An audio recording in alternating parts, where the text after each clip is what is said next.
Good evening, everyone. I am Stephen Cutting, and I'm a staff member at the Asian Rural Institute. And today we are having a webinar that is focusing on what ARI graduates are doing after their ARI training and how they are using their ARI learning in their own context. So I will briefly introduce ARI because I'm not sure who is watching, but there may be a few people who don't know what ARI is. So ARI is the Asian Rural Institute, and it is located in Japan.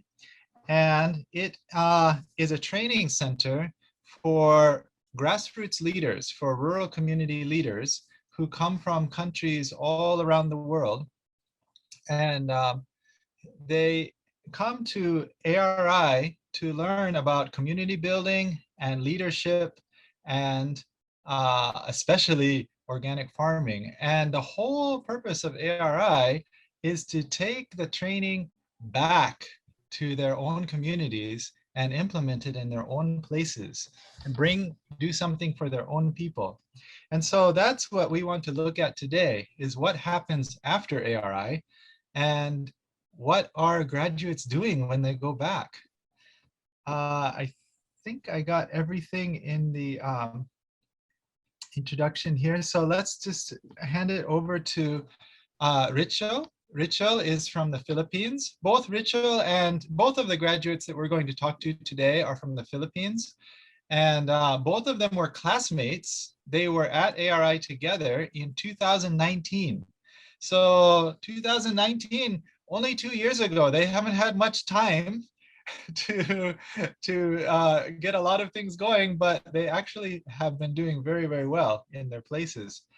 Richelle is from, actually, I'm going to show you a map.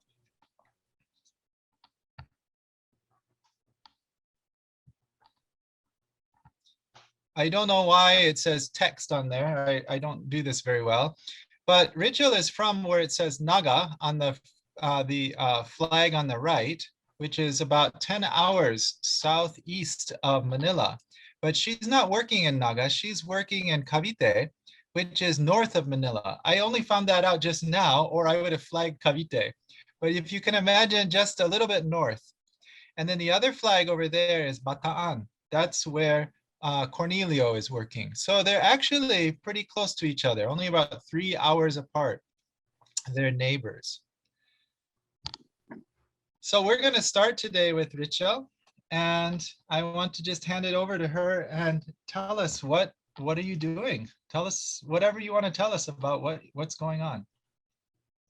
All right, so thank you, Steven-san, for the introductions. And good evening, everyone. My name is Richelle. I'm from the Philippines, and I am a 2019 ARI graduate. So currently, right now, I'm developing my own demo farm, which showcase local farming techniques and, of course, innovative technologies. On the side, I am also providing consultancy services to those private individuals who wants to develop their own organic farm.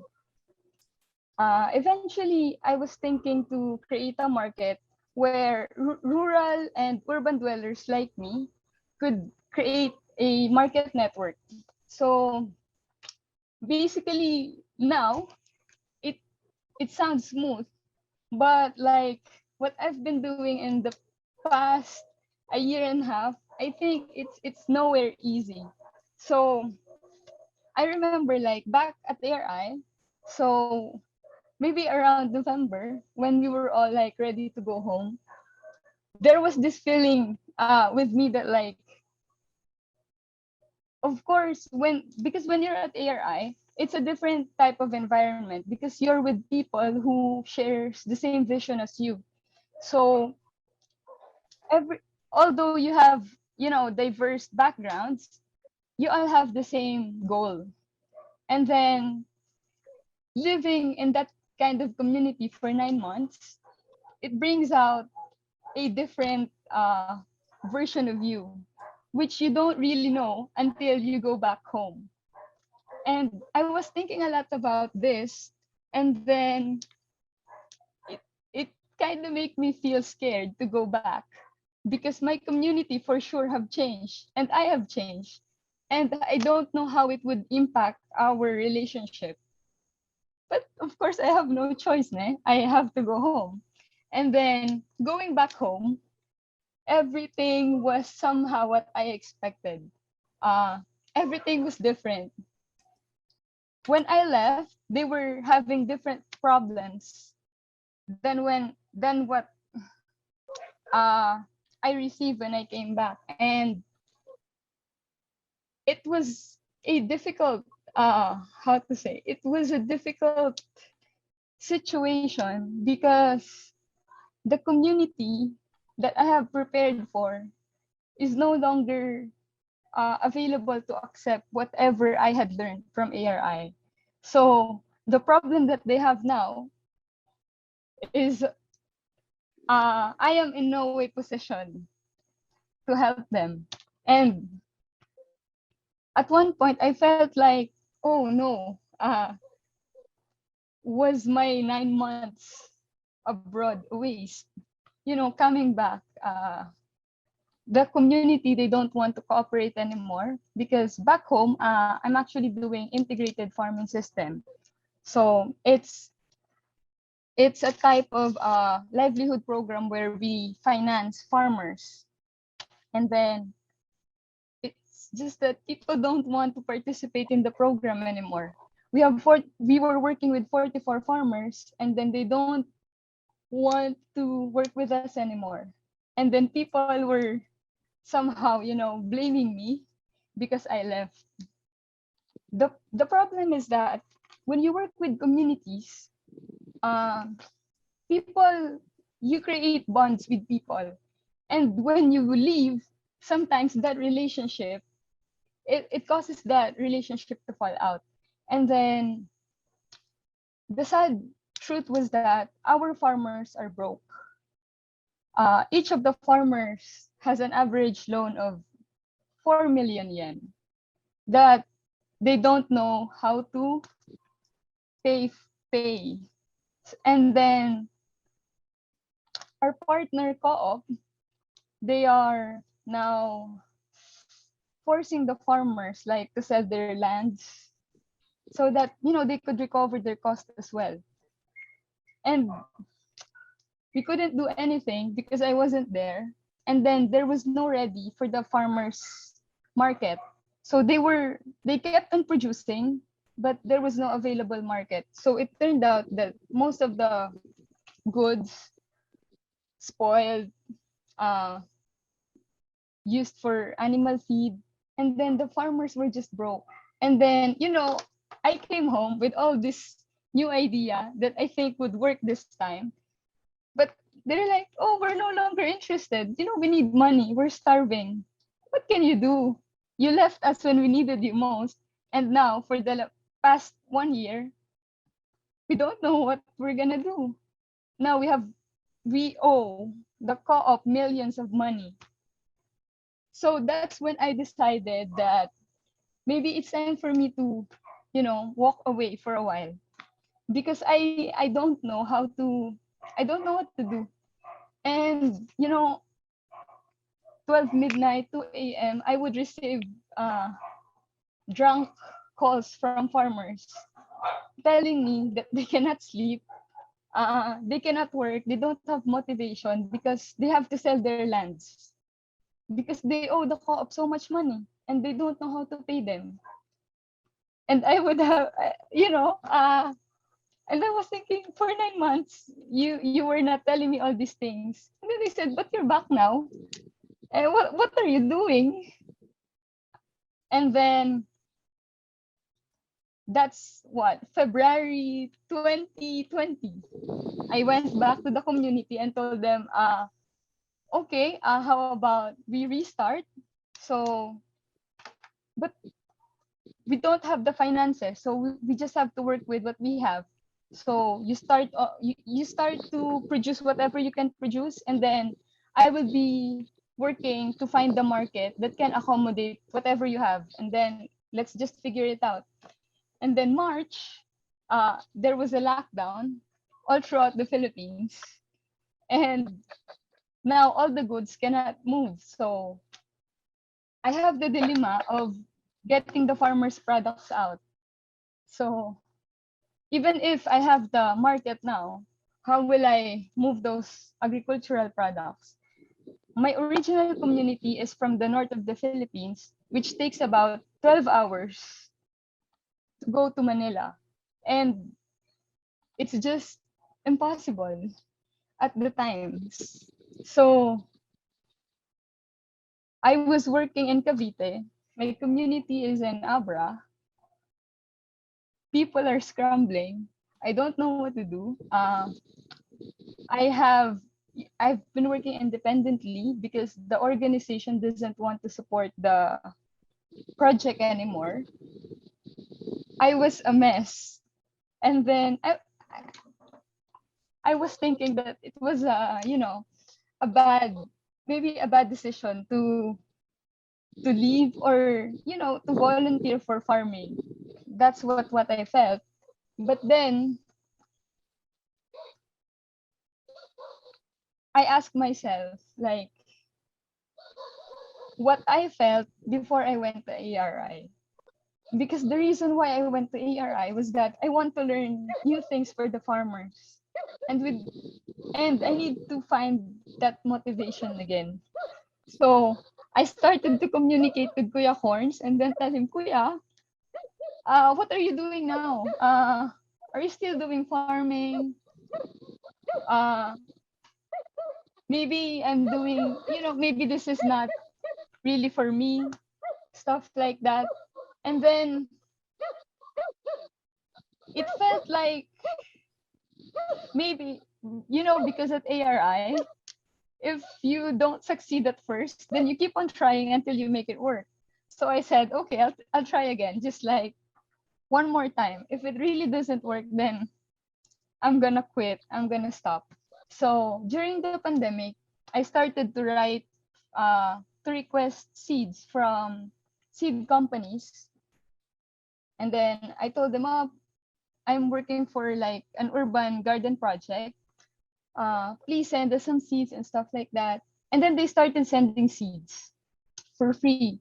And then I was talking to local counselors if they could provide me a space where I can create like community gardens. So instead of giving people, canned goods, noodles and stuff like that, we can start growing our own food, community based, and then I think that's more sustainable. So I started that kind of project, and then maybe I think I could do more. So I said that I would start to give free consultations to farmers, hobbyists, private individuals who wants to start their own farm.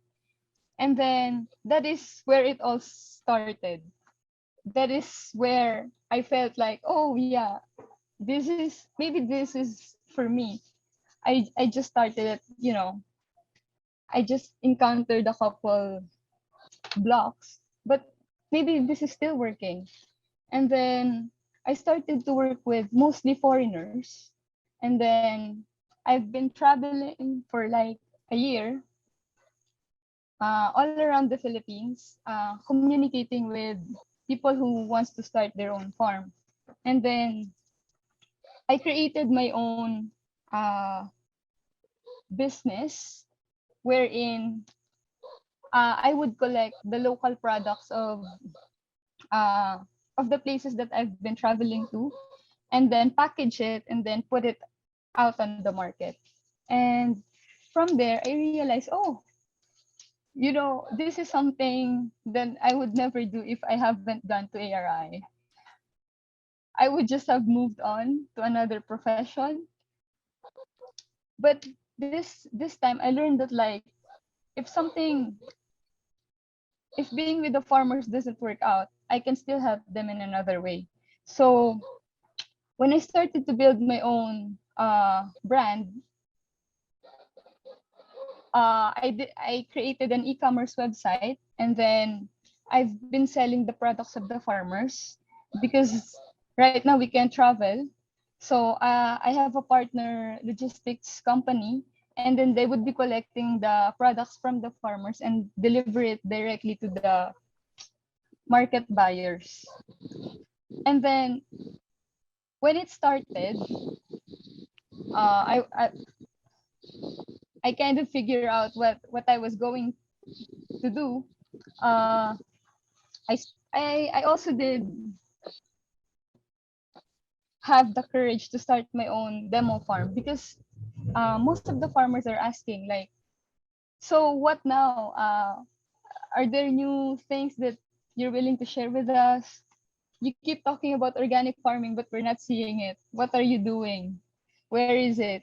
So last January 2021, I started to build my own demo farm so that farmers could actually see what organic farming is about. But then again, you know, in the Philippines, it's difficult to really say that we can do organic because it's right now it's 90% impossible to do purely organic because as you can see, our area it's already highly urbanized. Steven-san, can I share the area? Wait. Go ahead, you can share. All right. Wait.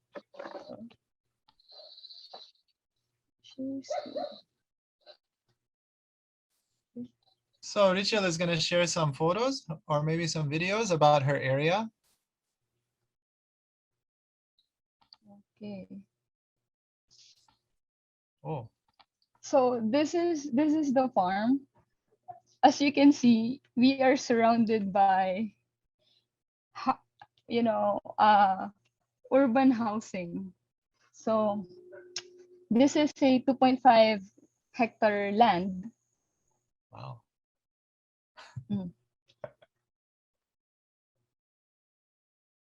Yeah.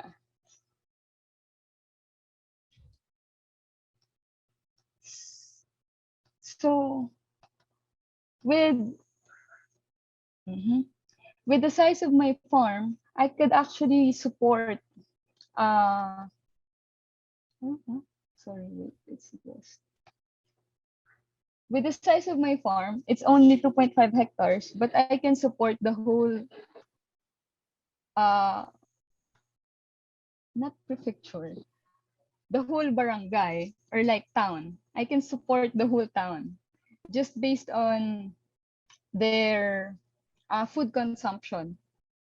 However, as you can see here, that was actually the big challenge, you know, living near the people, because when we started, the people didn't want anyone who would start a business, especially a farming business in their area. For many reasons. Number one, for them, farming is not profitable.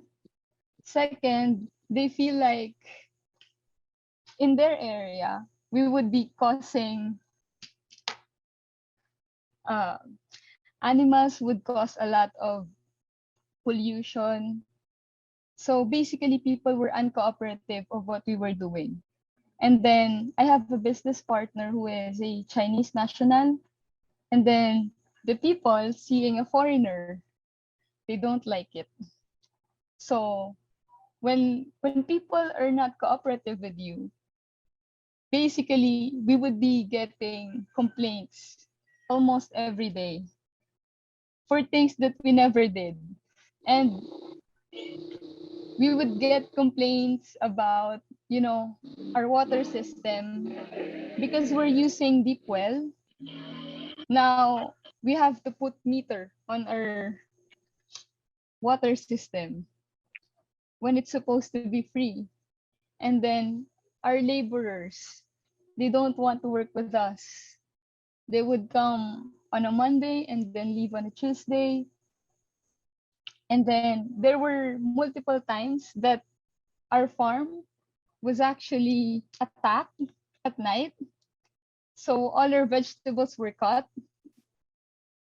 And then our post, our no trespassing signs, it was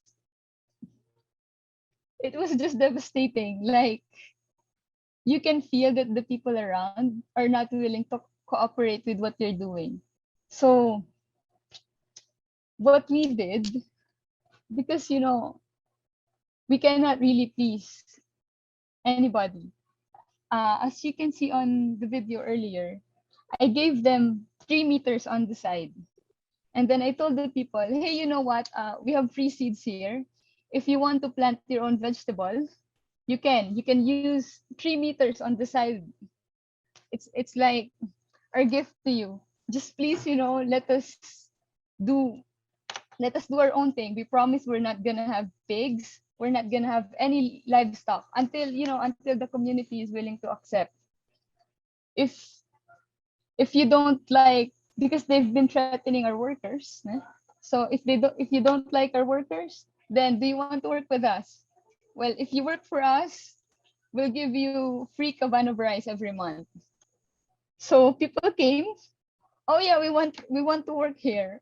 We don't want other people to be working on our area. So the community started working for us. They started their own mini garden on the side of our farm. And then we told them that we want to do organic farming. And then they said, in the Philippines, organic farming, it's not real. You just say it's organic, but you put fertilizer because you cannot have a high yield without fertilizer. So I was telling them, okay, how about we do it your way first? You want to put fertilizer, then you take this area and then you do what you want with it. And then on our side, we will collect our manures and then we will do the organic way. And then after 2 months, they have harvest, we don't have. Our organic farm, it didn't work. So most of our cucumbers died. So I cannot show you any photo because we failed. So the only plants that we have are the ones where they use, chemicals. And then they were telling me, see, if you want to make money, you have to use fertilizer. Your organic thing, it doesn't work. So that is what my people were telling me. So, and then I told them, oh, can you go to the market and ask how much you can sell that for? And then they sold like 500 kilos of cucumber for 100 yen each kilo, 100 yen a kilo. And then I was able to harvest like 10 kilos of my organic cucumber. It cost 600 yen a kilo. And then I told them, if we go organic, if you just want to discuss about the price, we can produce less with the higher price than, you taking all the space and then producing something with fertilizer. So basically, then I realized that, like, in my community, this is, of course, case-to-case basis. In my community, you cannot just tell people that, hey, organic is good for your health. It will not work. It doesn't work.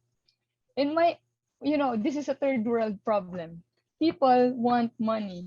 They only cooperate if they have money. It's difficult to accept that, but my community is, that's the reality of my community. So basically now, what I want to do now is, focus on the marketing side, because we have the market, but we don't have the ability to produce, especially to produce organic food. And I think that's the importance of having people from ARI as well, like Kuya Corns, because they have the products, they can supply the products, but they don't have the market for it. while on our end, we have the market, but we cannot produce something that is organic. Kuya Horns. Kuya. Yeah. Let me just do a transition here. Is that are you okay, Richelle? That's Yeah. okay. So I think that actually I really appreciate your sharing, Richelle, because I think that people don't realize how hard it is for graduates when you go back, when you have a dream or an idea or new learning from ARI. They don't know how hard it is to bring those ideas back into the community. And I appreciate your sharing honestly about the struggles that you've been facing for the last 2 years. But I also appreciate how you've been talking about how you keep going and how you keep trying to overcome those struggles. And this final transition was also very nice, because what you said is you've discovered that you have a market, you have a place to sell, and your classmate who just lives just 3 hours away, Cornelio, his name is Cornelio, but his nickname is Corns, and that's what people I think in his place call him, and this is what he also shared in ARI. We also call him Corns. Producing. So you got producers and consumers met in ARI and now coming together back at home. So I will move over to Corns, and please go ahead and share your story. All right. Konnichiwa, everyone. After ARI 2 years ago, so I came back with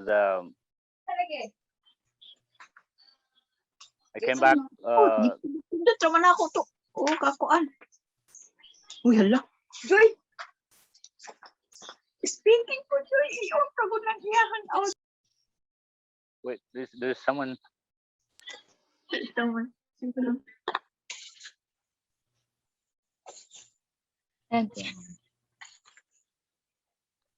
Okay, now.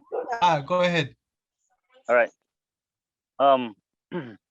I started developing our farm, like building more fish ponds and paddy fields. And I was talking with my director, how are we going to do our development. And then during the pandemic, our farm play big role for our community. It's because in spite of the lockdown, we still we were able to supply our children's needs in Olongapo City, like food, eggs, pork, chicken meat, and others. And yeah, in spite of those very strict rules and regulation not to cross boundaries, since I'm living in Bataan and they were in Olongapo. So we meet up with another driver down below. We meet up at the boundary, so delivering our products. Aside from that, we are also extending our help to our community, like extended families of our kids, our children. We give them our farm products for free. So totally no money involved, just love gift for them to help them out from the pandemic. Also, I hired a couple of from the local workers to sustain their also needs for financial needs. So we paid them for the reasonable price, and then yeah, and I work also with other ARI graduates in Zambales. So I started to communicate with Pastor Joel Albiar. Then we set up a meeting with another ARI graduates. And then we started to talk about the problems of the local farmers. So we are encouraged, every one of us, we work together. That's ARI's logo, slogan, that we may live together. So we work together to create a cooperative with another ARI graduates in Zambales. So we name our co-op Zambales Aroga Farmers and Agricultural Cooperative. So I also help with another ARI graduates with their, needs of machineries. So I allowed them, I offered them help.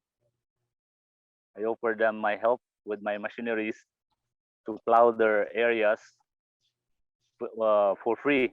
They just buy their own diesel, and I plow it with them. So they help us back and forth. Also, Pastor Wilson, I taught him how to operate the tractor. Pastor Fred Balintay also was there. So I plowed, and some other community member from Pastor Wilson's from Aita community also. So I helped them out. It's totally for free, and my director is fully supporting it, and he really loves it also. So, and I help also my community back in Zambales, in Iba Zambales. I help plow also their paddy fields, since renting machineries here is very expensive, and yeah, it helps them a lot. And they are very thankful. And I told them that they said that they're going to give some of their products to Lifehouse by sending Buddy, as they appreciate our help. So now we are on the process of registering our cooperative. So Luis Aruiza from ARI, graduate ARI batch 1985, and Pastor Joel and some others are working. Frida also was there. We're working to register our co-op to help more our local farmers, actually. And then I started to connect with Richelle. That's we always like talking about. That's what she said earlier, that we're connecting to each other to work with we have the products, but we don't have the market. So that's where Richelle will help us. And then that's why I told Richelle also to come and visit us sometimes, because I will introduce her to other ARI graduates and local farmers in Zambales. And yeah, and we are really helping each other, to work together, yeah, to make it happen. Our dreams to help the local farmers in so many areas. You're doing wow, a lot of different work in different areas. Can I ask a question, a couple of questions? Yeah, go ahead. So I think that I forgot to introduce your organization, which is Lighthouse Village Ministries. Can you tell us a little bit about your organization, Lighthouse Village Ministry? Yeah. Lighthouse Village Ministry is a non-government organization. It's a religious foundation. We are helping indigenous children for their schooling, and we give them full support, like free tuition fees, free food, free board and lodging, all of those things. We give, and first and foremost, we are dedicated to bring them closer to our Lord. That's our main goal, that they would come to know Jesus Christ as their Lord and Savior. And these are the children that you are giving food to during the pandemic? Yes, during the pandemic. These are the kids that we are supporting during the pandemic, and also their families. And their families too. Yeah, their families too. And from our community here. And then they're going to, you're supporting them to go to school, but that's going to the government school, the local school? Yes, government school. Okay. Yeah. And then also you mentioned during the pandemic that movement was restricted. You couldn't move places, so you couldn't take your vegetables. And I just want to clarify, what did you do? You took your vegetables, your foods to the border and you handed it to another person, and then they take it to the next place? Yes, that's what we did last time. We're going to meet up at the boundaries, and then we handed over to them our products and bring it to our children's home. But okay. he was our co-workers in Lifehouse. Okay. Wow. And then I also wanted to ask you about a little bit more about the you said you were working with other ARI graduates, and yes. Did you know these people before you went to ARI? No, I only knew one person, Pastor Joel. You knew Pastor Joel, but now how many ARI graduates do you know in your area there? I think every one of them. I think Christopher Dumolot, Butog, Frida Laban, Pastor Wilson. The other lady died actually last year. Pastor Fred Balentay. We're a total of 9 actually. 9. And Luis Aruisa. Yeah. And how how did this come about that you decided to make a cooperative? It sounds like suddenly it just came out of nowhere. How did you make this cooperative? Actually, I talked to Pastor Joel first, and I said, Pastor Joel, how many ARI graduates in Zambales can we meet up sometimes? I want to meet them. And Pastor Joel actually set up the meeting, and that's where we started all of those, plannings for making cooperative, registering cooperative, yeah. And at first we are talking about what was actually the problems of our local farmers. How can we help them? That's where actually our cooperative started. Then we said, why can we create a cooperative to help our local farmers? Everyone agreed, like, right, that's correct. But it sounds like that after that agreement that everything moved very fast, because you're talking about legalization and you have the you're talking about legalization now, right? Getting everything. Yes. Yeah. Yes. And what we are hindering us to register now is collecting like the members of our cooperative. So we're still on the process of registering our cooperative. So we need those. They're very strict. Cooperative Development Authority. They're very strict. So they're looking for everyone's data, identification, something like that, to make sure that you're not bogus. So. And you mentioned that Lighthouse Ministries also works with local indigenous people. And earlier you also mentioned that some of our graduates are also working with the Aita people. And I think some of the listeners, they don't know who are the Aita people. Can you tell us a little bit about the Aita people? The Aitas are the natives of the Philippines. They are short, with curly hair and black skin. Yeah, they live on the mountainous areas of Zambales. And in what ways do you work with them? Are they farmers or? Yeah, most of them are farmers. Most of them are farmers. That's what they did for living, farming. And I think also I should point out that we keep mentioning the area called Zambales. Do you live in Zambales, or I think you live near Zambales? No, Yeah, I live near Zambales. It's like 1.5 hour drive from my place. Okay. But I actually live in Bataan, but my heart is in Zambales. Yeah, because my wife came from Zambales. So I see. yeah. Okay.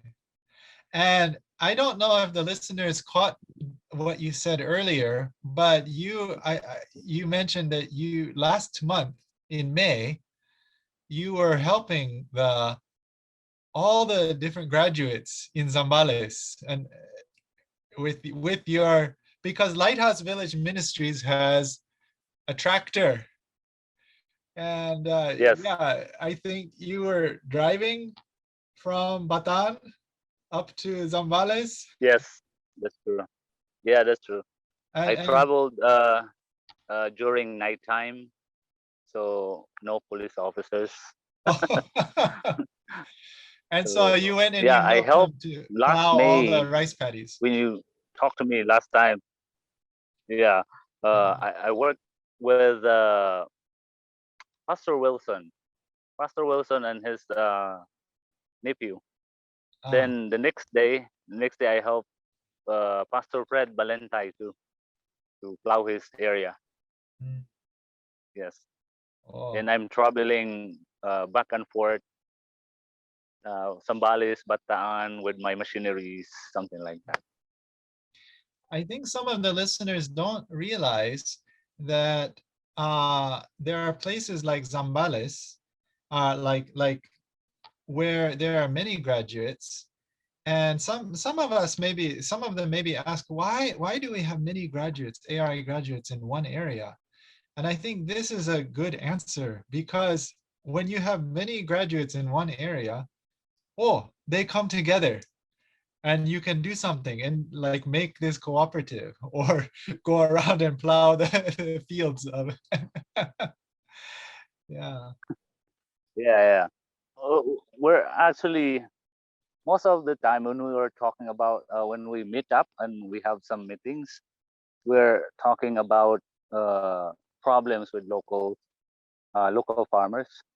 How can we help them sell their products? That's why I said earlier that we're connecting with Richelle, Mm, because she has the market, she has right. connections, and yeah, and logistics. Mm. That's one of our problem also. So this is like, And during the pandemic, I think this is one thing also I want to share was about the leadership, that you need to step up, to give people a boost, actually, to persevere in spite of what happened, in spite of the pandemic. So you need to step up as their guide, actually, as a leader from the Mm. rural area. Yeah.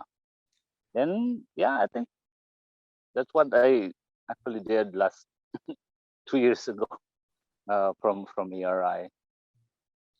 Yeah, I'm not really outspoken with my leadership, but sometimes it just, you know, right?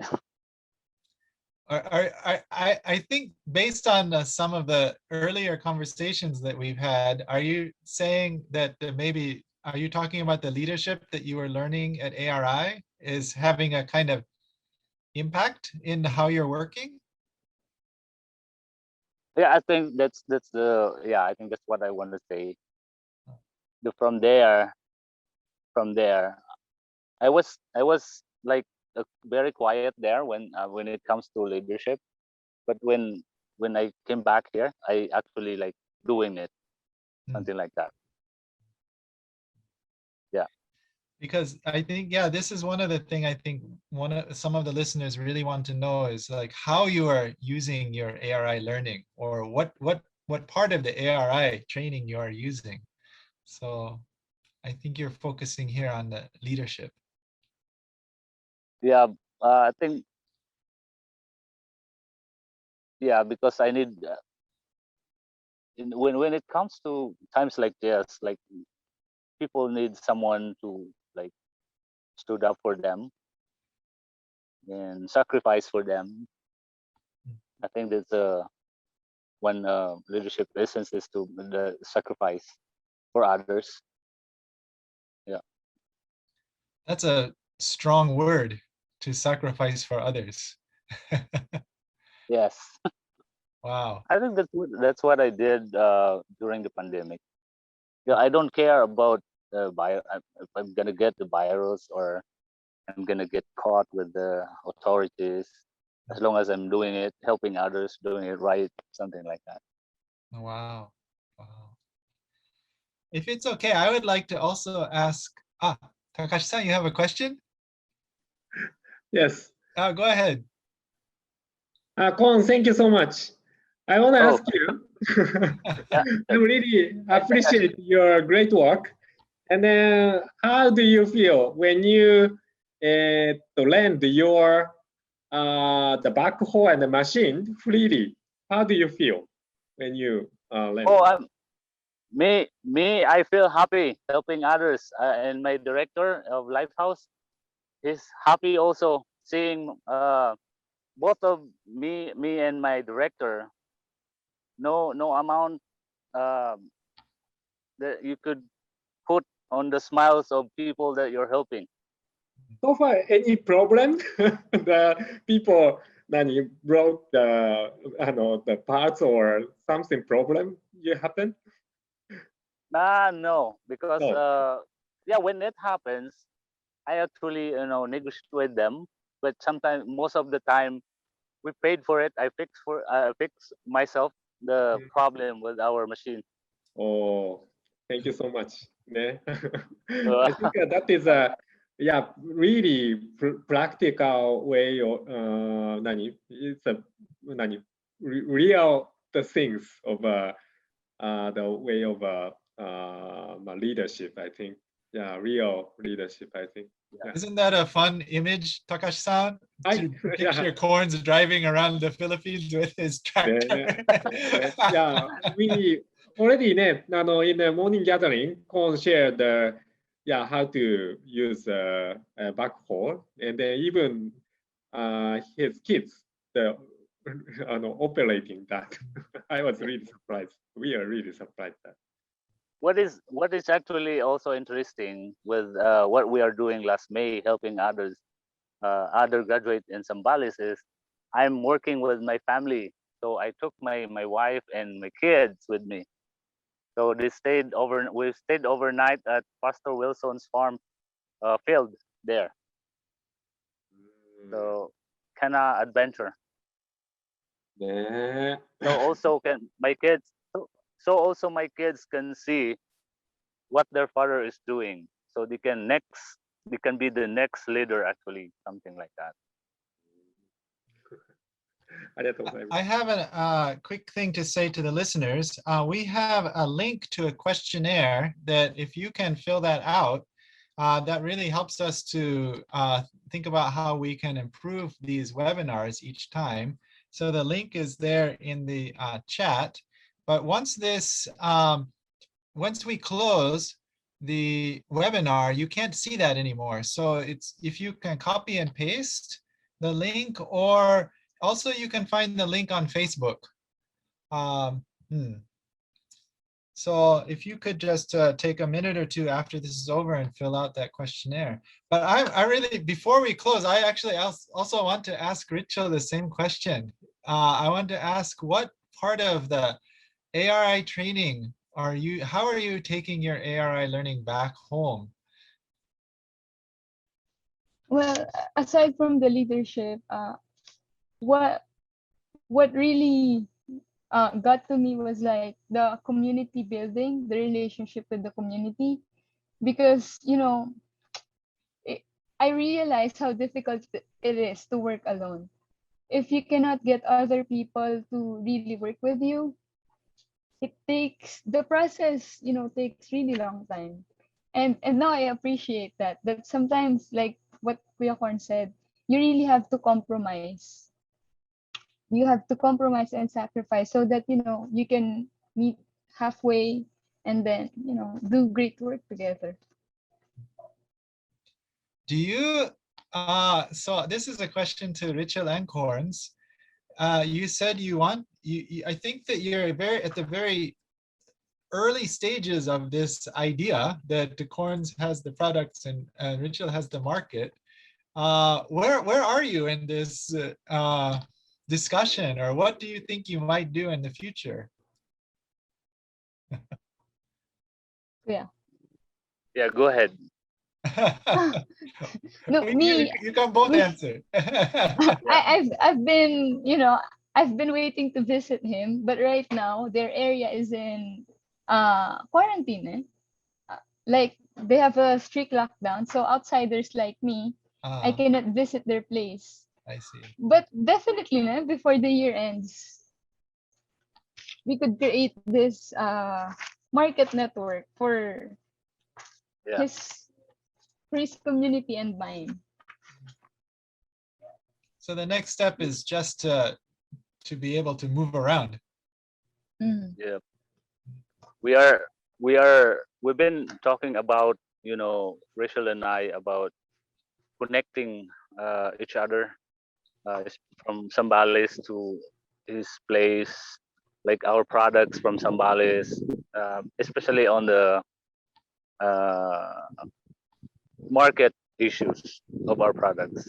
So that's what we are talking about in the future. Sounds good. Okay. Timo-san, do you have a question?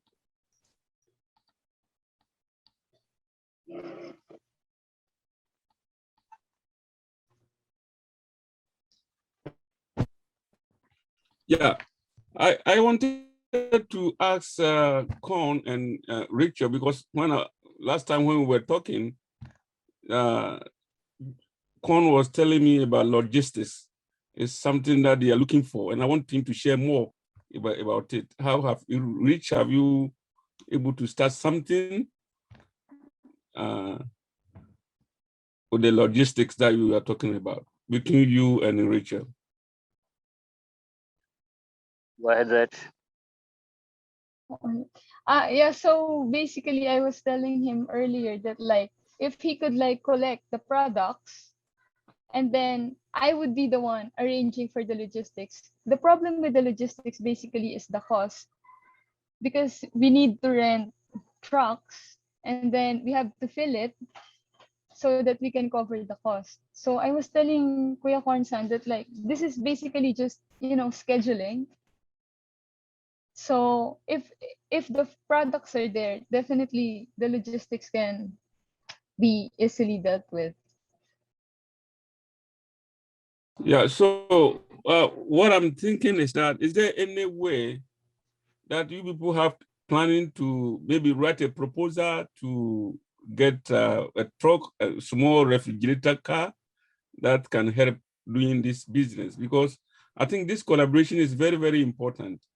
And when you start this one, it's not going to be between only two of you.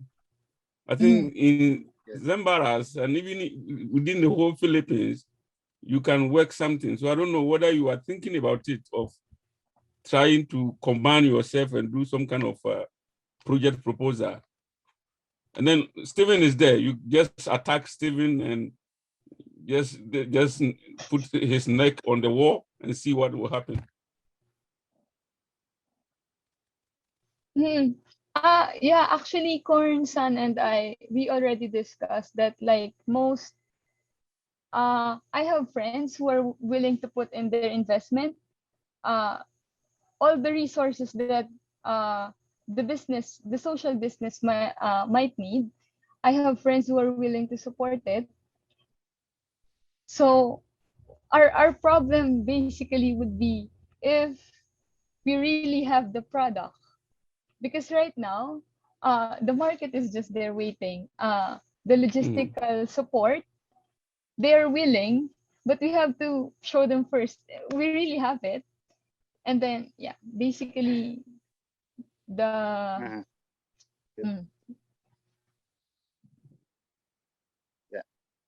Right. Okay, Okay, Uncle Timo, is that you have something more, or? No, I think it's okay. I'm normally talking with them, so I think it's okay. That logistic thing is something that I wanted to see how much they can do, because it's very important. If you have vegetables and you have something that the mobile is there, more easy to distribute. Rather than been made very complicated by the travel restrictions. So yes. Okay. We have about 3 minutes left. So thank you so much. Yeah. Oh, sorry. Yeah, we have about 3 minutes left. I just want to, maybe if there's even one more question from anyone out there. I know lots of people are watching incognito, which is totally fine. But if you have a question, go ahead and show yourself and you can ask, or you can type it into the chat.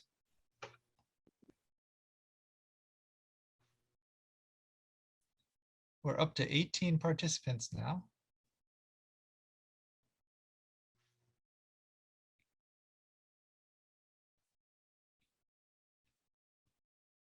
So it seems that I don't see any questions coming. So if that's the case, maybe we can wrap up. I don't know if Richelle or Corns, do you have any final thing that you want to say? Are you all right? Yeah, I think good? I'm okay. Corns is good. Yeah. Okay, everybody's good. Corns is a not a, he says he's not a talkative man. Thank you. That's all, I think.